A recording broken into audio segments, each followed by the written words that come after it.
Nós vamos fazer uma cola proteica. Aqui a gente tem uma vasilha para cozinhar a cola, tem meio litro de água e 70 gramas de cola de origem animal. Então esse material eu vou deixar hidratando com meio litro de água até que ele se transforme numa gelatina. Depois eu vou incluir mais meio litro, então as 70 gramas de cola é para um total de 1 litro de água. Vou deixar isso cozinhando e depois que estiver pronto eu mostro o resultado. Aquela cola seca já ficou aqui descansando por mais ou menos umas 6 horas e ela já hidratou. Agora é a hora de colocar para cozinhar. O ideal é que se coloque em banho-maria e espere a cola dissolver totalmente na água. Então vou arranjar uma panela aqui um pouquinho maior do que essa, pequenininha. Esse é o aspecto dela antes de colocar para cozinhar. E depois que tiver cozida, totalmente dissolvida, a gente continua o processo. Bom, esse é o resultado da cola proteica. Eu tinha comentado que ia colocar no fogo em banho-maria. Infelizmente o vídeo pensei que estava gravando, fiz o processo só depois que eu vi que não estava gravando. Mas enfim, o que foi que eu fiz? Eu deixei aquela cola hidratando, ela ficou praticamente amanhã e uma parte da tarde.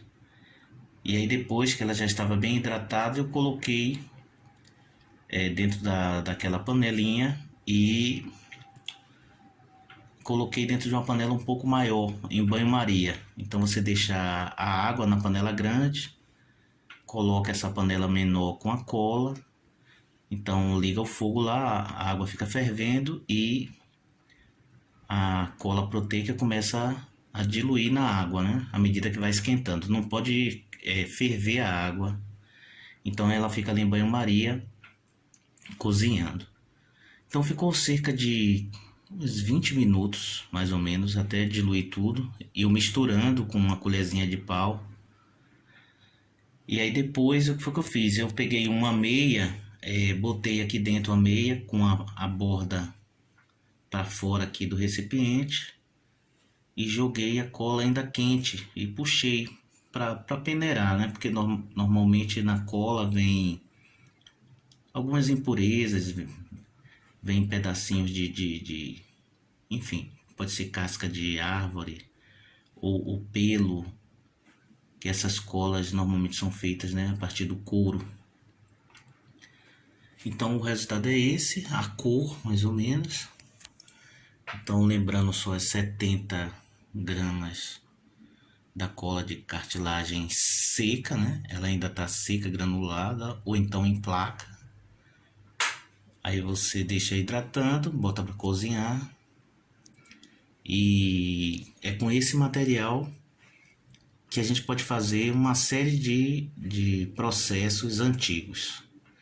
Então, nos painéis de madeira, para a gente preparar ele para receber a pintura, a gente tem que misturar esse material com as cargas minerais e com pigmento branco para fazer aquela base branca parecida com essa aqui essa daqui é contemporânea, né? É uma base feita com PVA e cola branca. Mas era essa que era utilizada antes. Então, tanto para fazer painéis de madeira quanto telas, né, de tecido, de algodão, de linho ou outra fibra natural. E também, se você reduzir essa cola, né, a quantidade que a gente usa para fazer a base de preparação é 70 gramas para 1 litro de água. Então, claro que no processo de cozimento ali, ele evapora uma parte da água, a gente nunca fica com essa quantidade toda. Mas se você deixar reduzir mais, ou diminuir a quantidade de água, a cola vai ficar bem mais forte. Então, se fosse para colar madeira ou outra coisa, ela teria que ser feita com menos água do que para esse processo aqui. Então é só eu separar a quantidade, misturar com gesso Crer, já é o suficiente para fazer uma base de preparação. E depois eu vou mostrar um outro vídeo que mostra a continuação do processo, né? Como é que a gente vai colocar ela para fazer a base e aplicar na tela. Bom, fica aí a dica.